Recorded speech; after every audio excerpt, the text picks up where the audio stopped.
stand on the strong mayor powers granted by the province to overrule council. Did you vote on that? And can you tell us how you voted and why? Also, seeing as council is supposed to represent the people, doesn't that undermine the public input and our local democratic process? Can this situation be reversed? Well, we had the vote, and we didn't have a recorded vote, but I didn't put my hand up, so the answer is I didn't vote for it. But council voted almost unanimously for it, which I respect. I have to respect that, so that's the decision. So I felt that maybe it wasn't the right time to do that. I felt that, just my personal opinion, it's nothing personal, it's just that I thought that it wasn't the right thing to do. But I voted, and that's fine. I mean, that's council's decision was to enact this special powers, but that was brought to us by the province, so it was kind of not a nice way of doing it. If they had done it a little different way, it would have been better, but it was brought upon us pretty quickly, so they had to make a vote, so, but it was passed. Sure, yeah, fair. Okay, I got a problem with the strong mayor powers because we already got a disconnect from the constituents to the council. When I phoned councilors, and I phoned 8 of them last week, I got a call back from nobody. But one guy showed up today, one councilor. They don't return their calls, they don't like us. So with strong mayor powers, who likes us and who's working for us? The democratic process there is something I'd love to change. It doesn't exist. Yeah, And when I try to get a hold of my counselor and she says things like, I've got 3 restraining orders, 1 with a gun, so I can't meet with you unless I meet with someone else. I said, is that what it's come to? We gotta make it better, that's my point. We gotta have transparency and we gotta have a connection.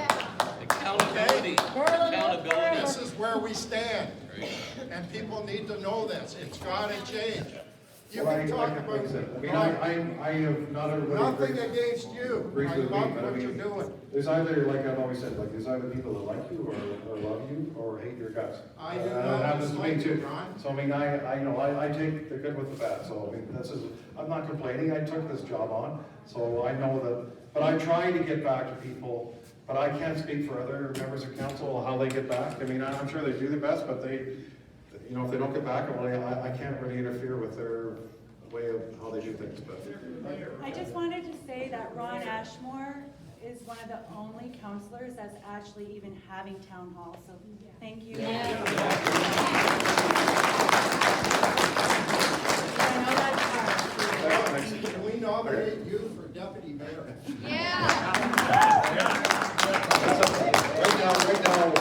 Right now it's council that decides the deputy mayor. I think it's next week when we have that. So it's a vote that's held by councillors themselves with a piece of paper, and we give it to the clerk, and the clerk counts it. So it's an internal, I'd say we're a secret ballot, but it's basically it is. So that's the way it is right now, and I can't change it right now. So it's decided by my peers, my counterparts. They nominate a person, a councillor, to be deputy mayor, and then you have to get a seconder, and then you have a vote. So that's how they do it right now. So you do have a chance. I'm not going to lose sleep if I'm not deputy mayor. Don't worry, I got enough to do.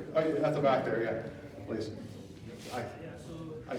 first of all, you've done a great job. Thanks. I noticed that you guys nominated as Diamond for the city of Wood Lakes there. I think that pretty much speaks to what he was saying. You know, deputy mayor seems to be on track.